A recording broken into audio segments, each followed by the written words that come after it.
तुम्हाला त्रास देणारा पार्टनर स्वतःच सुधारून जाईल. हे 10 उपाय करून तर पहा. मित्रांनो, आपल्या आयुष्यातील नातेसंबंध हे सुखद आणि समाधानकारक असावेत असे प्रत्येकाला वाटते. मात्र काही वेळा आपला जोडीदार आपल्या भावनांना समजून घेत नाही, आपल्याला मानसिक त्रास देतो. हल्ली तर कितीतरी नवरा बायको असे आहेत की जे फक्त समाजाच्या नियमांमुळे एकत्र राहतात. त्यांना एकमेकांशी काही देणं घेणं नाही. मनात खूप राग आहे, नको नको वाटत असताना मजबुरी एकत्र राहायला भाग पडते. काही बायका नवऱ्यांच्या अरेरावीला बळी पडतात, काही भांडतात तर काही सोडून निघून जातात. अशा परिस्थितीत अनेक जण विचार करतात की हा माणूस कधी बदलेल की नाही. पण खरं प्रेम असतं ना, तर नातं सोडायचं नसतं, त्याला सुधारायचं असतं. पार्टनरचा उद्धट स्वभाव, त्याचा रुबाब आणि त्याच्या त्रासदायक सवयी बदलायच्या असतील तर यासाठी काही खास पद्धती आहेत. नुसतं गोड बोलून काही होणार नाही आणि भांडून नातं संपवणंही योग्य नाही. म्हणून आज मी तुम्हाला 10 जबरदस्त टिप्स सांगणार आहे, ज्या फॉलो केल्यात तर तुमच्या पार्टनरचा ॲटिट्यूड आपोआप बदलून जाईल. प्रत्येक व्यक्तीत सुधारण्याची क्षमता असते. फक्त योग्य दृष्टिकोन आणि मार्गदर्शन मिळाल्यास तो बदलू शकतो. या व्हिडिओमध्ये आपण जाणून घेणार आहोत की जर तुमचा पार्टनर सतत तुम्हाला त्रास देत असेल तर तो स्वतःहून कसा बदलू शकतो, कोणत्या गोष्टींचा विचार केल्यास आणि योग्य कृती केल्यास तो सकारात्मक दिशेने प्रवास करू शकतो. चला तर मग या महत्त्वाच्या विषयावर सखोल चर्चा करूया. नंबर 1, त्याच्या ॲटिट्यूडला भीक घालू नका. काही लोक पार्टनरच्या उद्धट वागण्याला झुकतं माप देतात, त्याला घाबरतात. काहींना वाटतं की पुरुषांनी असंच वागायचं असतं. तो आपल्याकडे तिरस्काराने बघतो, तो आपल्याला किंमत देत नाही. तुम्ही त्याच्या या अहमला घाबरलात तर तो जास्त नडेल. मी आहे तशीच राहणार हा आत्मविश्वास ठेवा. घाबरू नका, त्याच्या अरेरावीला बळी पडू नका. कोणालाही झुकवायचं असेल तर सुरुवातीला स्वतःला ताठ राहता आलं पाहिजे. पार्टनरला वाटू द्या की ही माझ्याशिवाय जगू शकते. तो जेवढा ॲटिट्यूड दाखवेल तेवढे तुम्ही शांत आणि स्थिर राहा. मी एक स्वतंत्र व्यक्ती आहे, मलाही स्वतःचा मान सन्मान आहे, असा ठाम भाव चेहऱ्यावर ठेवा. तुम्ही त्याच्याकडे दुर्लक्ष केलं, स्वतःमधली कौशल्य वाढवली, आत्मविश्वास वाढवला की त्याचा ॲटिट्यूड आपोआप कमी होईल. तुम्हाला प्रेम हवं आहे, दडपशाही नाही. तुम्ही शांतपणे त्याला दाखवा की मी तुझी फक्त सावली नाही, माझं स्वतंत्र अस्तित्व आहे. नंबर 2, तो कसाही वागला तरी त्याच्यावर अतिप्रेमाचा मारा करू नका. काही जण पार्टनर सुधारावा म्हणून त्याला प्रेमाचा ओव्हरडोस देतात, त्याला एखाद्या बाळासारखं ट्रीट करतात. पण एखाद्याला अतिप्रेम केलं की त्याला त्याची किंमत राहत नाही, तो समोरचा माजोरडा होतो. प्रेम करायला काही हरकत नाही, पण स्वतःचा स्वाभिमान विसरू नका. तुमचं प्रेम कधीही विनवणीतलं प्रेम वाटता कामा नये. प्रेम आणि लाचारी यामध्ये फरक आहे. गुलामी करायची नाही. माझं आयुष्य फक्त तुझ्याभोवती फिरतं आहे हा संदेश देऊ नका. प्रेमात शहाणपण ठेवा, लाचार बनू नका. ज्याला सहज प्रेम मिळतं त्याला त्याची किंमत उरत नाही.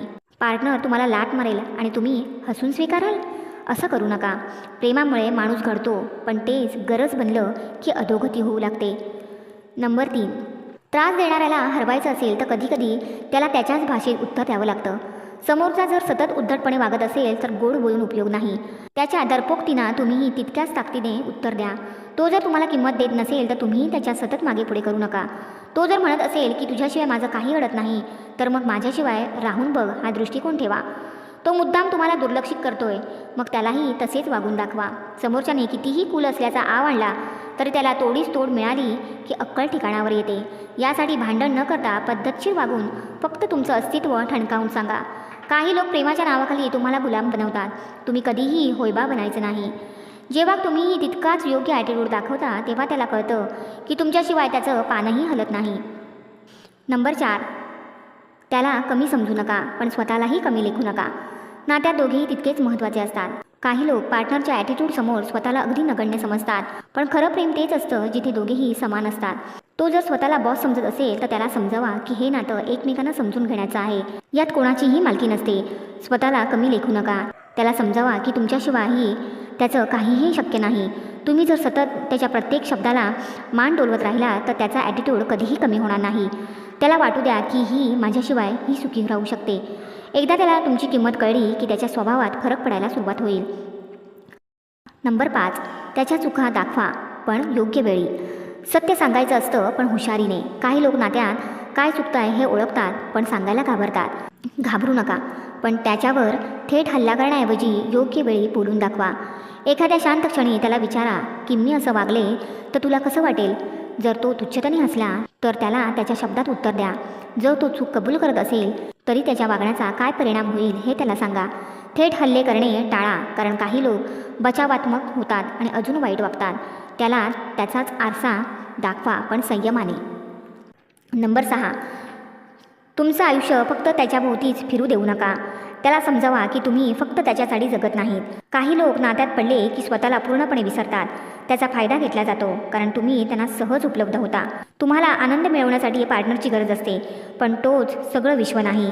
स्वतःच्या मित्रमैत्रिणींबरोबर वेळ घालवा, स्वतःच्या छंदांना वेळ द्या, स्वतःच्या करिअरवर फोकस ठेवा. जेव्हा तुम्ही त्याच्यासाठी लिमिटेड वेळ द्यायला लागाल तेव्हा त्याला तुमची किंमत समजेल.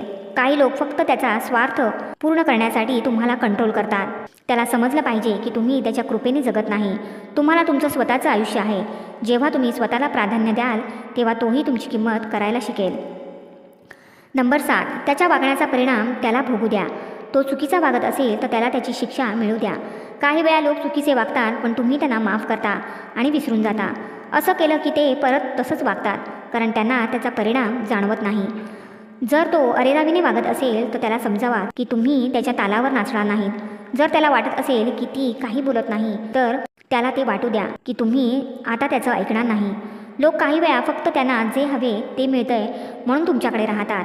जर तो नात्याची किंमत करत नसेल तर त्याला थोडं एकटं वाटू द्या. काही लोकांना त्यांच्या वागण्याची किंमत मोजल्याशिवाय शहाणपण येत नाही, त्यामुळे त्याला त्याच्या वागण्याचा परिणाम जाणवू द्या. नंबर 8, स्वतःला बळीचा बकरा बनवू देऊ नका. तो जर सतत तुमच्यावर दोष टाकत असेल तर त्याला जशास तसे दाखवा. काही लोक नात्यात सतत दोषारोप करत राहतात. सगळं तुझ्यामुळेच होतं असं तो म्हणत असेल तर त्याला जशास तसे बोलून दाखवा. जर तो तुमच्या चुका शोधत असेल तर त्याला त्याच्या चुकाही दाखवा. जर तो असं समजत असेल की तुम्ही त्याच्या इच्छेप्रमाणे वागावं तर त्याला दाखवा की तुम्ही स्वतंत्र विचारांचे आहात. जर तो कायम तुमच्या भावना पायदळी तुडवत असेल तर त्याला त्याच्याच भाषेत उत्तर द्या. नातं प्रेमाने चालतं पण फक्त एकाने सहन करायचं नसतं, त्यामुळे त्याला त्याच्या वागण्याची खरी जाणीव करून द्या. नंबर 9, त्याला समजवा पण गरज पडली तर त्याच्याशिवायही सुखी राहायला शिका. तो जर सुधरत नसेल तर तुम्ही त्याच्याशिवायही आनंदी राहू शकता हे त्याला दाखवून द्या. काही लोक वाट पाहतात की तो कधीतरी सुधरेल, पण जर तो बदलायची इच्छाच ठेवत नसेल तर तुमच्या आयुष्याचं काय? जर तुम्ही त्याच्याशिवायही आनंदी राहताय हे पाहिल्यावर तर तो हादरतो. काही लोक फक्त तुम्हाला मानसिकदृष्ट्या कमकुवत ठेवतात. त्याला समजवा की तू सुधारलास तर ठीक, नाहीतर मी एकटा किंवा एकटी सुखी आहे. जर त्याला वाटत असेल की तुम्ही त्याच्याशिवाय काहीही नाही तर त्याला सिद्ध करून दाखवा की तुम्ही त्याच्याशिवायही उत्तम आहात. स्वतःला असहाय्य समजू नका. खूपच कठीण परिस्थितीतून जात असाल तर तो नसला तरीही आयुष्य सुंदर आहे. नंबर 10, प्रेम करा पण स्वतःचा अपमान सहन करू नका. प्रेम असलं तरी स्वतःच्या सन्मानाची किंमत कमी करू नका. नात्यात प्रेम असलं तरी स्वतःचा अपमान सहन करणं चुकीचं आहे. जर तो तुमच्याशी वाईट वागत असेल तर त्याला स्पष्टपणे सांगा की हे वागणं चालणार नाही. जर त्याने इग्नोर केलं तर तुम्हीही त्याला जशास तसे उत्तर द्या. प्रेमामुळे माणूस मवाळ होतो, पण स्वतःचा अपमान सहन करणं म्हणजे लाचारी. कधी कधी आपल्या माहेरची परिस्थिती, गरिबीची किंवा कोणी आधार देणारं नसेल तर हे लोक त्याचा गैरफायदा घेतात. पण तुम्ही जर स्वतःचा सन्मान राखला तर तोही तुमची किंमत करायला शिकेल. तुम्ही जर त्याच्या वाईट वागण्याला थांबवलं नाही तर हे पुढे वाढतच जाईल. प्रेम हवं पण सन्मान देखील तितकाच महत्त्वाचा आहे. मित्रांनो, नातं टिकवायचं तर दोघांनाही प्रयत्न करायला हवेत. फक्त एकाने झुकायचं, सहन करायचं, कमी लेखलं जायचं असं असेल तर हे नातं नाही, ही गुलामी झाली. जर तुम्हाला तुमच्या पार्टनरला सुधारायचं असेल तर ह्या 10 गोष्टी पाळा. त्याने तुम्हाला गमवायला नको वाटत असेल तर त्याने स्वतःला सुधारायला पाहिजे. म्हणूनच नातं टिकवा पण स्वतःला हरवून नाही. मित्रांनो, हे विचार जर तुम्हाला आवडले असतील तर नक्की मला कमेंट करून सांगा. आणि व्हिडिओ आवडला असेल तर लाईक करा, शेअर करा. आणि अजूनपर्यंत तुम्ही चॅनलला सबस्क्राईब केलं नसेल तर चॅनलला सबस्क्राईब करा.